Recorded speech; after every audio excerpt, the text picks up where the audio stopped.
This is it. We've made it to the final stretch of 2023. So today I'm going to stop and rank all 15 November new releases that I saw from the worst to the best.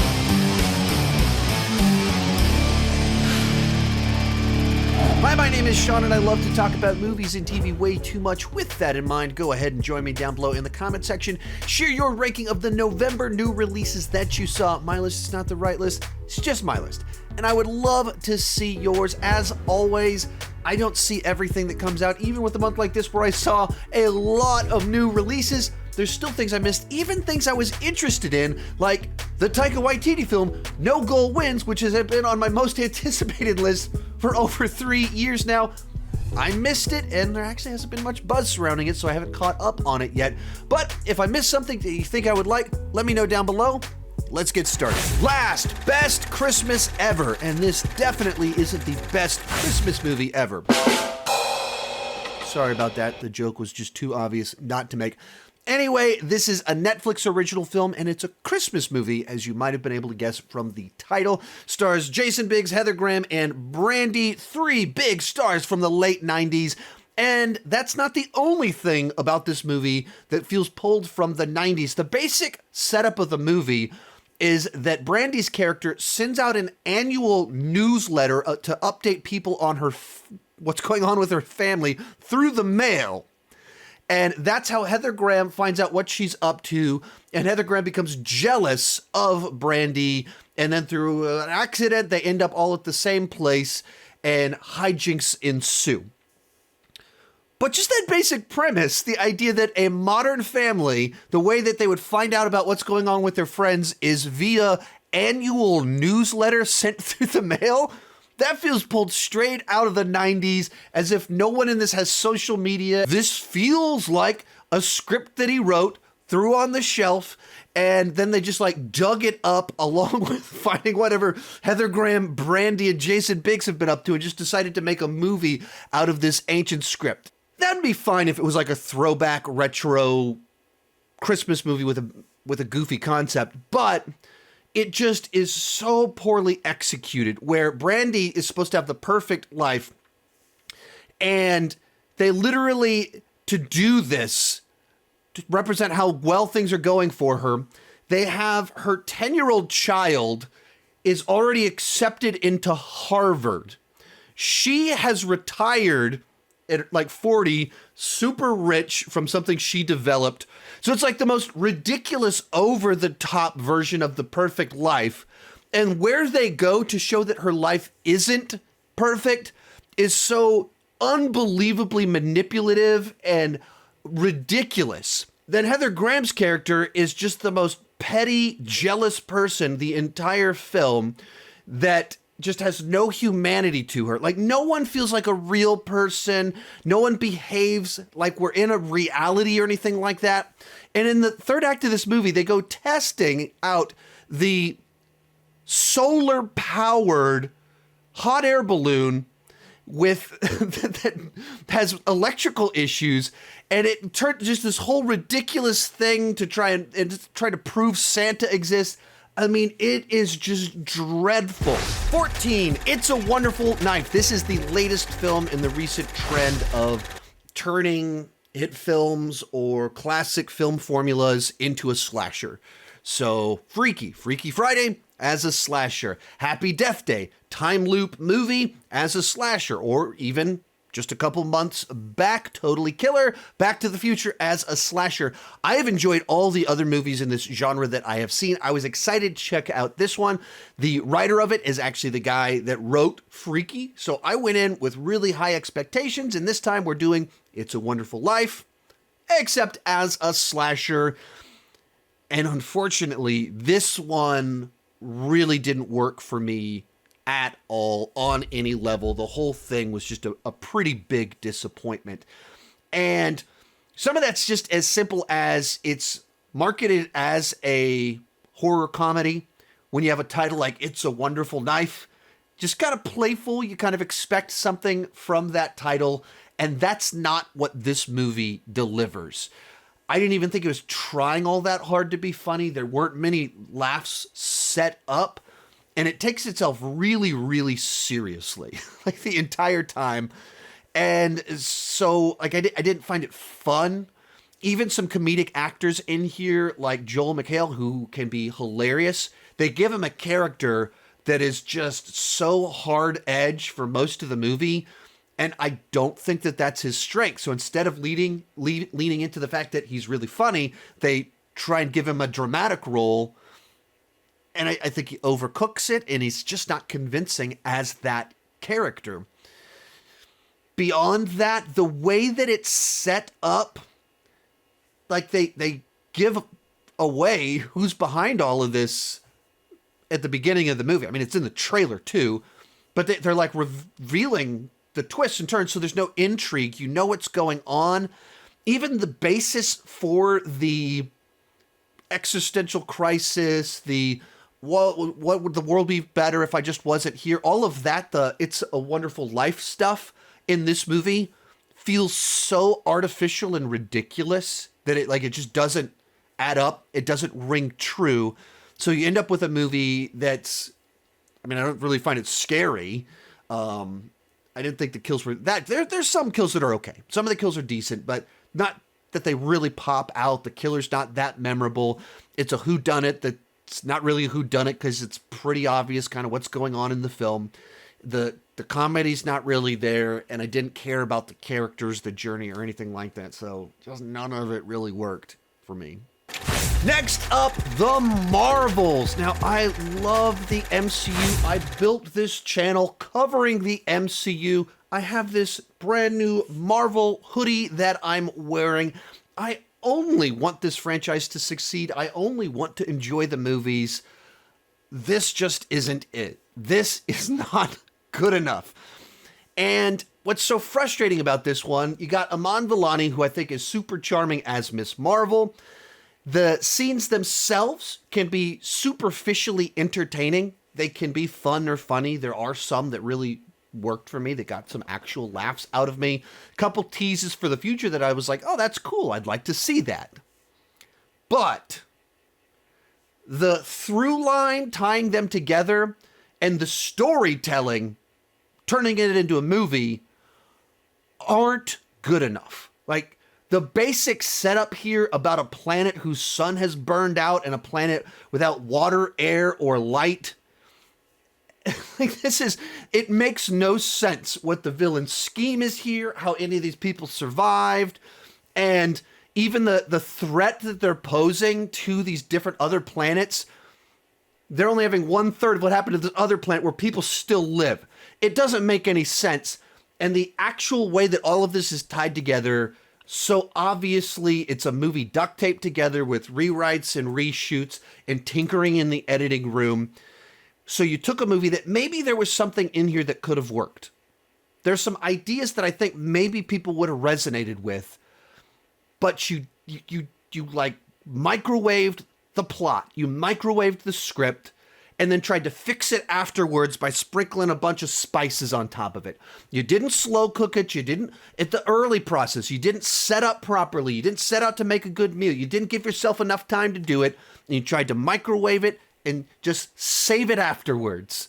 Pour some gravy on top of it. And that's not good enough. That's not what you used to do. And so this just feels like another kind of victim of Marvel trying to do too many things, spin too many plates, and not properly developing new talent in the scripts. And we're just getting these very mediocre movies, but that just have a coating of laughs, a coating of jokes, fun stuff that make it superficially fun in the moment, but there's nothing underneath. Then we have Xmas. This is a new original Christmas film from Freevee. I guess that's like Amazon's version of Tubi, an ad-supported free streaming service. It stars Robbie Amell, Stephen Amell's cousin, and Leighton Meester. And it's low on this list, but it's also a movie where I got out of it what I hoped to get out of it. My expectations for a Christmas rom-com on Freevee, the knockoff of Tubi that no one has heard of really yet, are pretty low.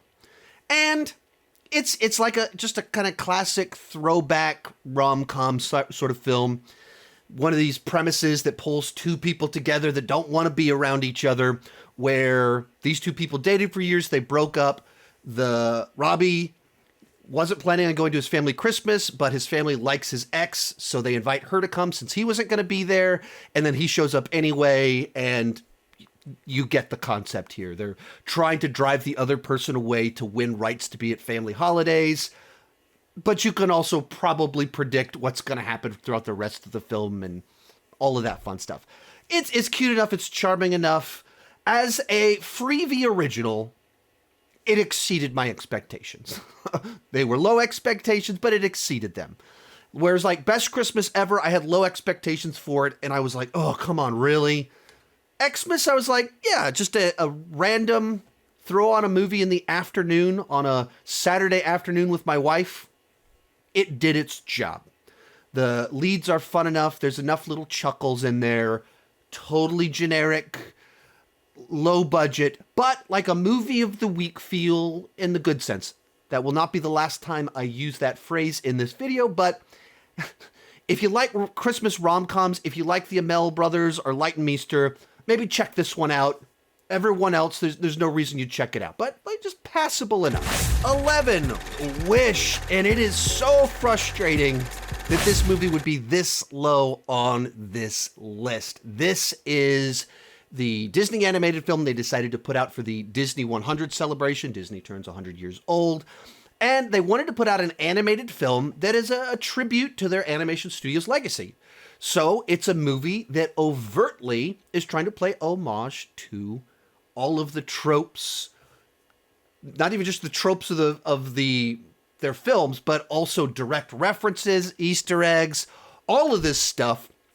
But it's never as good as any of the movies it's paying tribute to, where it has plenty of little side characters with great voice actors or great actors playing doing these voices, but none of them are particularly memorable. Like the star, I almost forgot the star is like actually a character in this movie because there's nothing that's memorable there. You have a couple songs that I thought were decent, but none of them are going to be the next Let It Go or anything like that. And it just kind of, the combination of the quality with essentially trying to do Disney's greatest hits, it just feels bland and generic because it's just not good enough. It feels like a bar band cover of Disney's greatest hits. It's hitting the right notes. It's singing a song that you like, but it's just nowhere near as good as these other ones. And when they have made movies like Frozen, Tangled, Moana in recent years, and you watch this one that's supposed to be the Disney 100, it's just below all of them and derivative of all of them. And so it's just kind of very much their mediocre middle. It's not dreadful. It's not awful. It does the formula well enough, but there's no reason I would pick rewatching Wish rather than watching any of these other movies that it's celebrating. Bringing us into the top 10, Trolls Band Together, or Trolls 3. Now, I did not like the first two Trolls films, where the first one, I just thought the blending of just these bright, lively colors, cutesy characters, glitter, pop songs with a plot about the Bergens eating the trolls alive and being miserable unless they're eating trolls and having like characters slapping themselves in the face. I just thought the two didn't mesh together, and it was uncomfortable and not something I really wanted my kids to watch too much, despite having a bunch of great pop songs in it that my kids loved. Like my kids had the karaoke machine with all the songs from the movie in it. That's been their childhood, but they didn't really watch the movie all that much for that reason. The second one, I think they did this hero's journey thing, and then it kind of, while trying to like talk about like important social issues, and the songs weren't as good, and so it was just, the message was confusing and contradictory. I had no expectations for Trolls Band Together. Perhaps that helped the movie. I went into Wish thinking Disney 100, what are they going to do? Wow, this is probably going to be really good. And I felt like it did this. Trolls, I went in assuming this, and it did this.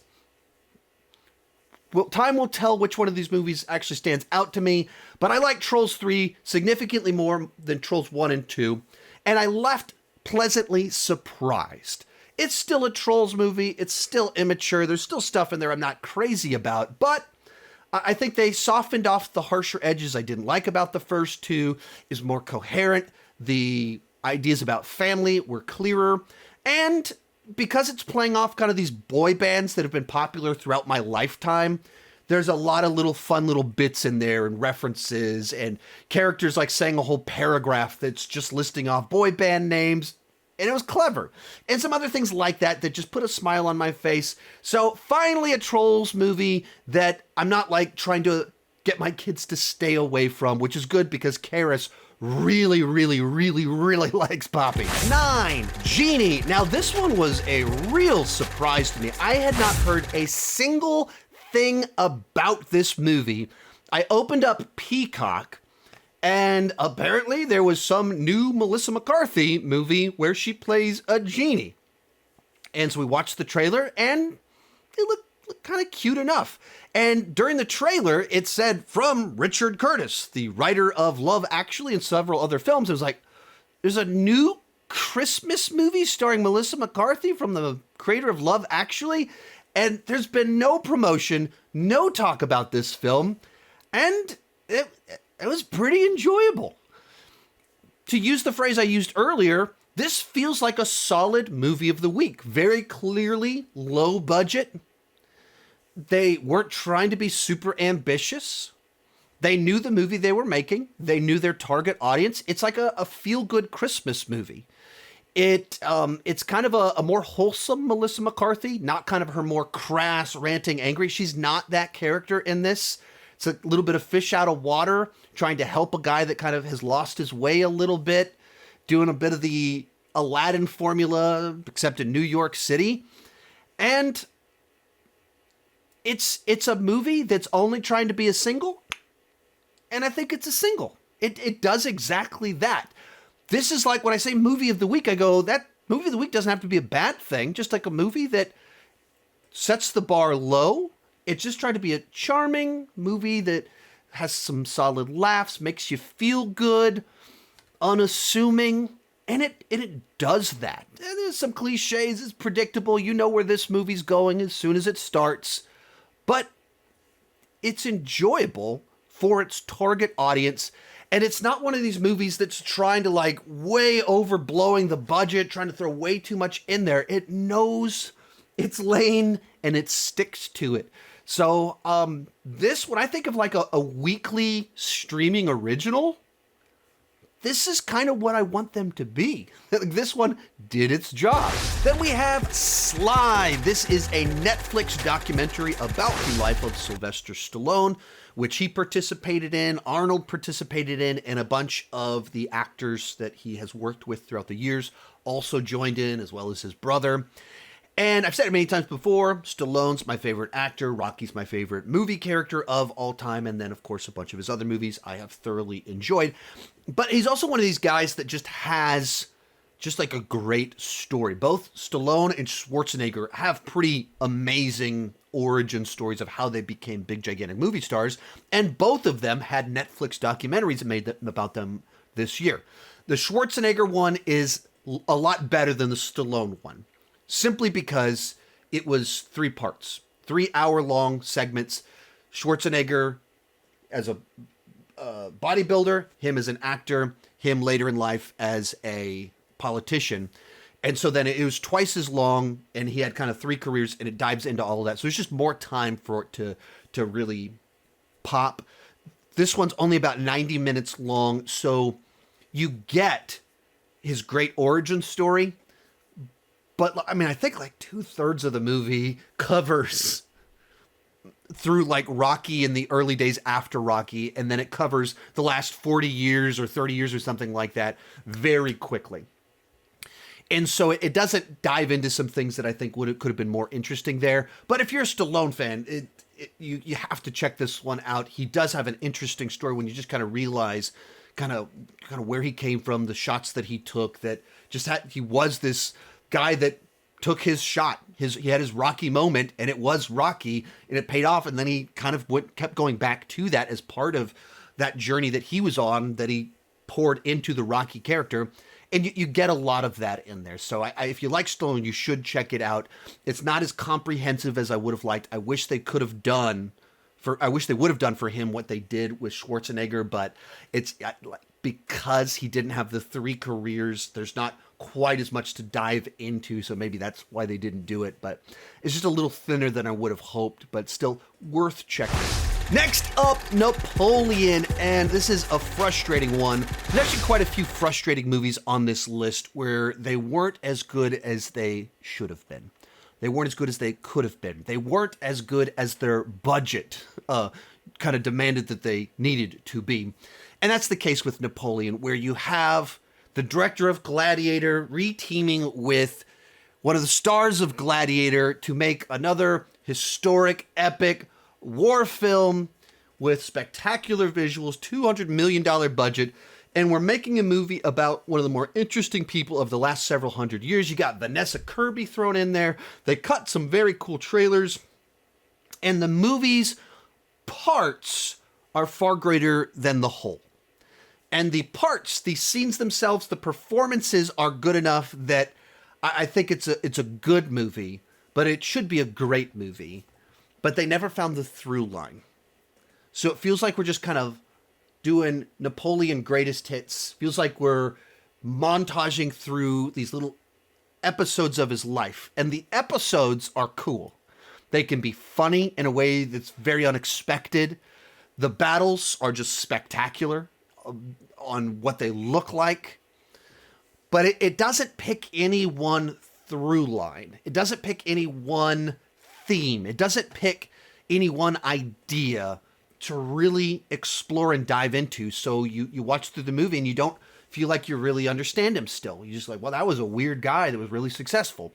You don't fully understand, like, why did his troops love him so much? Like, you presented him to us as this doofus that had big victories, but it was not clear why he would be beloved by his troops. But you showed him being loved by his troops. You didn't really dive into what's going on with the Josephine character. And, like, there's just a lot of things where it was like, I wish we could have gone deeper. But, like, I think back, like, I wasn't bored by the movie. And there are a lot of things that just stood out.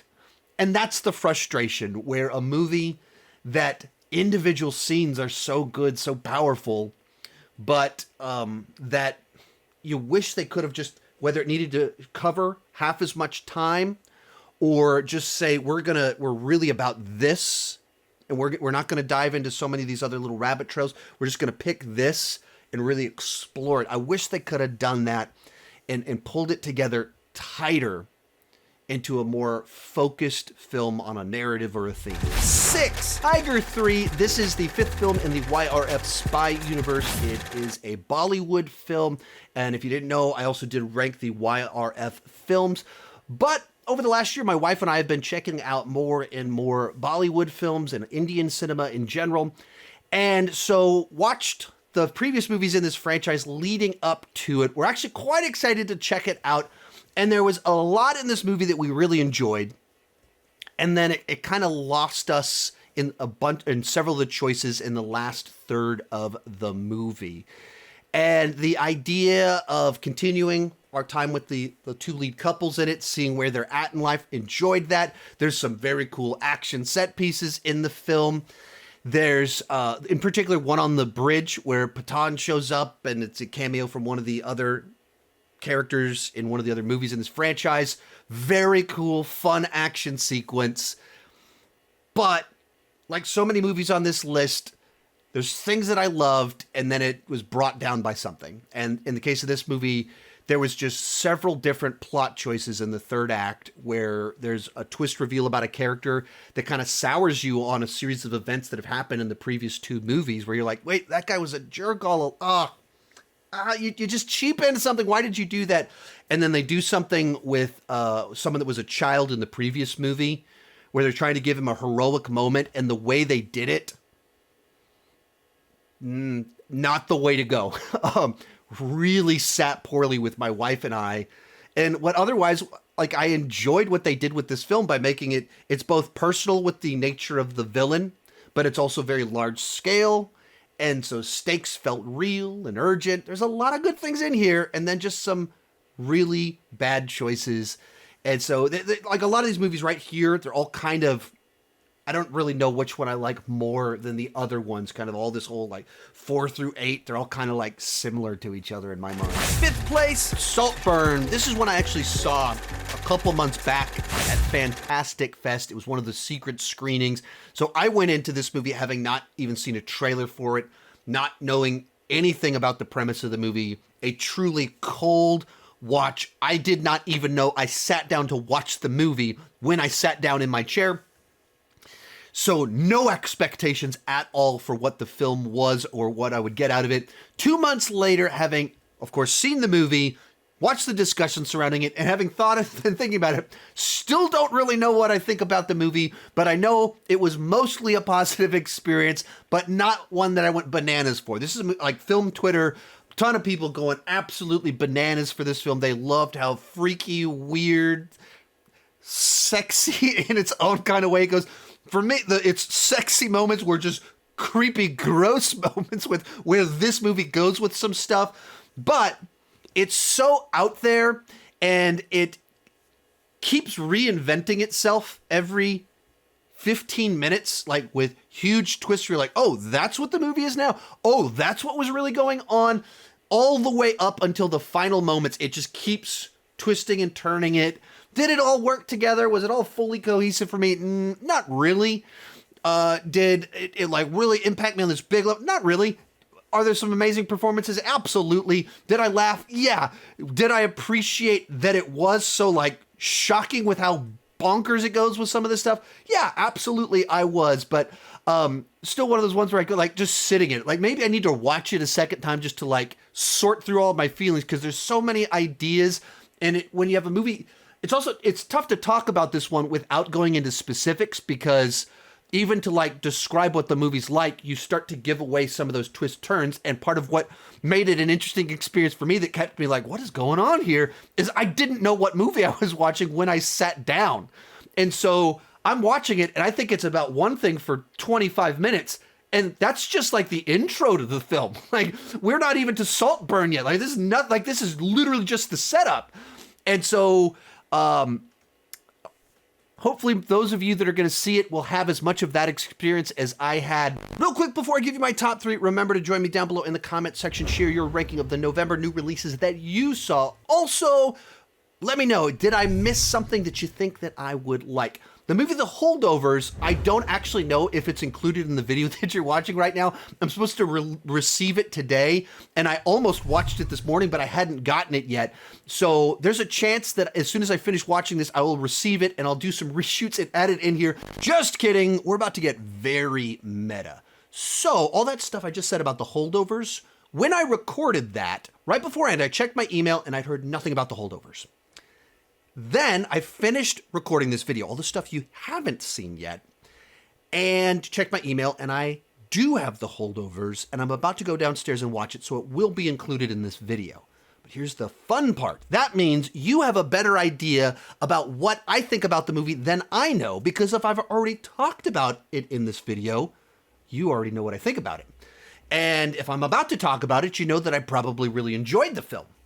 So you know something I don't know, but then again, I know all the other stuff in the rest of the top of this video that you don't know. So everybody knows something that someone else doesn't know. That was very weird and meta the way that I shot this video. Sometimes it happens. Number 4, Thanksgiving. Now, this is the latest film adaptation of one of the fake trailers in the movie Grindhouse from 15 years ago. And if you don't know the backstory here, 15 years ago, Robert Rodriguez, Quentin Tarantino decided to do this double feature where they would each make their own movie that is a tribute to 70s grindhouse cinema, just like schlocky, shock horror stuff. And so they did Planet Terror and Death Proof. And when it was originally released, it was two movies that would play back to back. It was like edited version of each one of those films. And then they themselves, as well as got their friends, to make fake trailers to play before and in between the two movies. And Grindhouse wasn't actually that big of a hit, but people loved kind of the concept. And so out of that came Machete Kills, Hobo with a Shotgun, and we got Thanksgiving coming out, and there were a couple more in there, one of them even from Edgar Wright. And so here we are 15 years later, they're still making adaptations out of those fun, schlocky fake trailers that they did. I went into this one having not seen the actual trailer for this movie.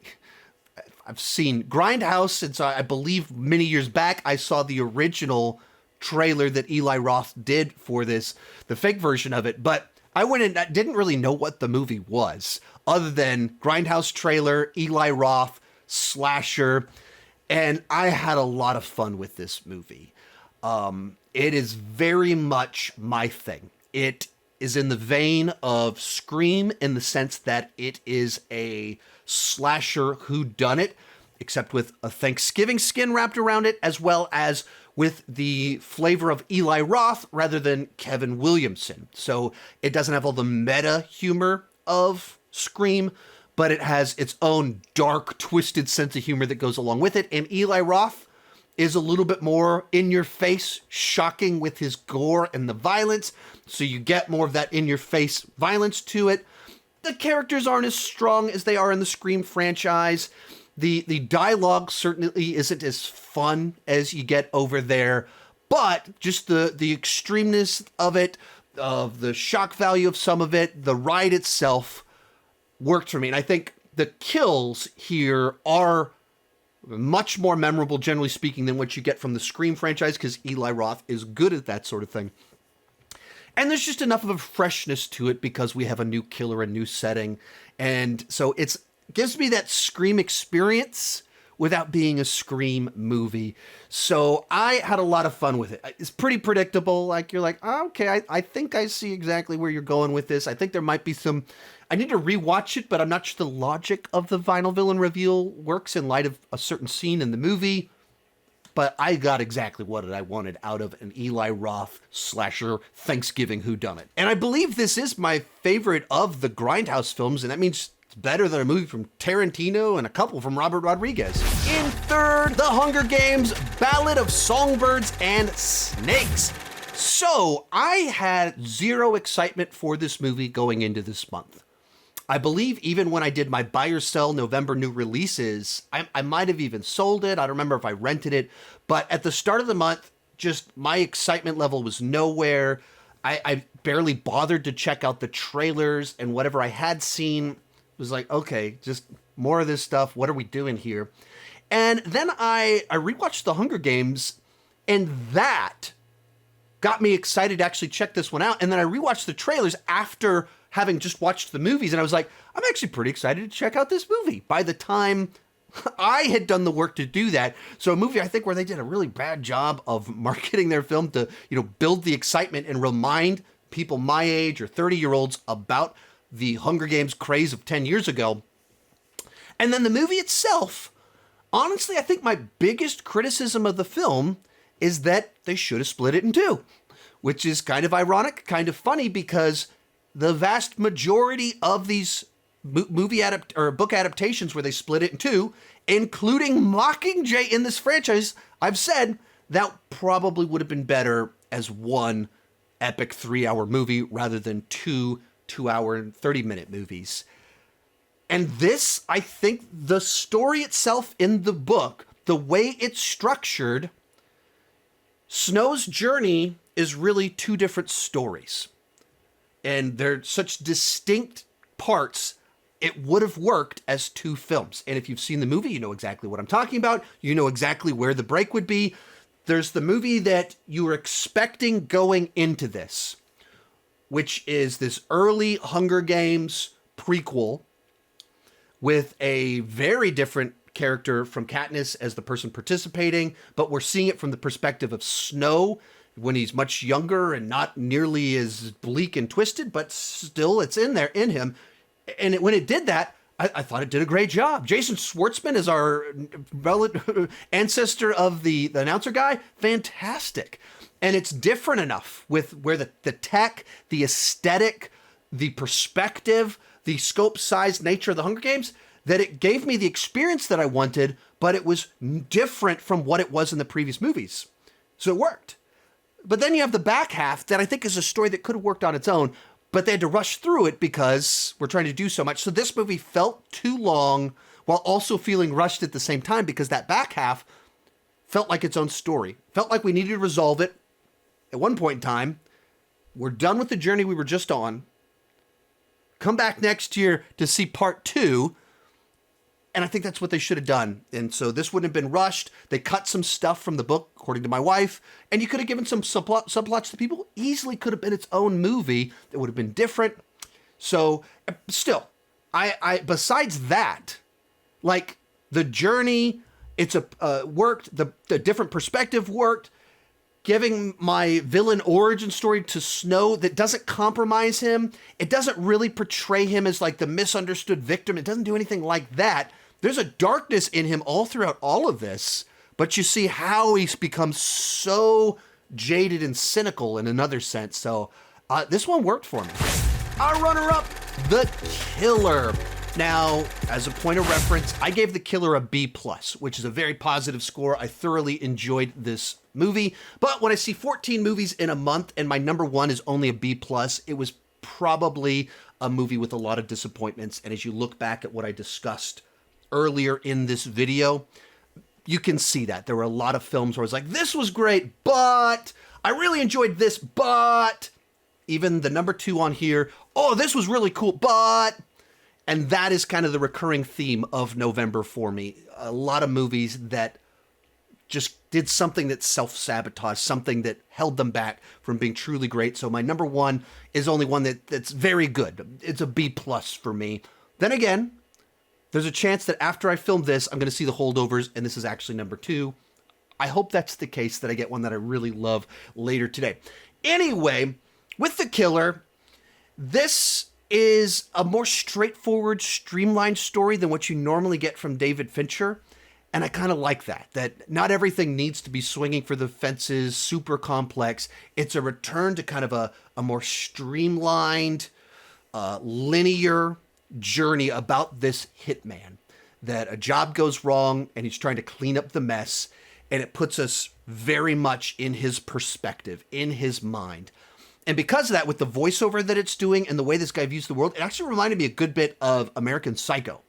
Now, tonally, it's very different. This killer is very different from Patrick Bateman from American Psycho. But the idea of this person that kills people and has this very specific way that they interact with the world and a dark sense of humor tied to it. A lot of similarities, though, there in that sense. And, you know, from that, it's not an action movie. So don't go in expecting an action movie if you haven't seen it. It's very much a thriller. It has one great fight in it, but most of it, it's about the tension. It's about how this guy does what he does. And you'll see him go to a store and buy some stuff, and you're like, what is he doing? How is he going to use that to do whatever he's about to do? And so you're always kind of guessing. And it's broken up kind of into chapters with the way that it's structured, of each kind of incident of what happens to him and who he's after, what he's trying to do. And it keeps setting up like a tension and something that builds intrigue, finds a clever way to pay it off, whether it is this very visceral, intense fight in the movie, or whether it's some elaborate trick that he does or something like that. So it's not trying to be the biggest, most complex, deepest David Fincher film. It does have some layers to it with what it's doing and analyzing things. And so there is depth to it, but it is more straightforward and linear than you normally get from him. I thought it did a great job at what it was going for. So The Killer, it comes in at number 1, unless I watch The Holdovers later today and I love it. And that one instead is number 1. We'll see what happens. But coming in at number 1, The Holdovers. This is 4 hours after the rest of this video was shot. I've actually already edited the rest of this video. Now I just need to film this section, plunk it into the video, and actually shuffle all of the other movies backwards. Since it's number 1, that means every other number has to change. But as I was hoping, this turned out to be exactly what I hoped for, a classic feel-good dramedy. It takes a familiar formula and does a great job with it, where you have this setup about characters that don't understand each other, that kind of drive each other mad, and then throughout the course of their journey, you start to realize what's really going on with them. They have more in common than they thought. There's laughs along the way. It's full of emotion, and they find a way to have a satisfying conclusion without it being too safe, without it being without consequence. That it feels like you're watching a story where the people feel real, the scenarios feel earned, and the ending makes sense in light of the journey that we've been on. You know, while it's funny consistently, it's not like laugh out loud, big over the top hijinks besides a couple of little things that happen. Most of it, it's amusing, it's witty, it's like, oh, that was fun. But all feeling earned, and you care about the characters, you care about their journey, and you want to learn more about them. And the longer the movie goes, the more you're invested, the better that it gets. And you get to the end of it, and it's just very satisfying. It feels like very much like the kind of movie that was big in the late 80s, the 90s, early zeros, and that they just don't make as many movies like this anymore. So when you get one that's done this well, it's a real pleasant surprise. Other fun details in here. It's set during the 70s, and so they went for that. Even at the beginning of the movie, they use these 50-year-old style intro logos. The credits at the beginning feel like the beginning of the credits at the start of a movie from 50 years back.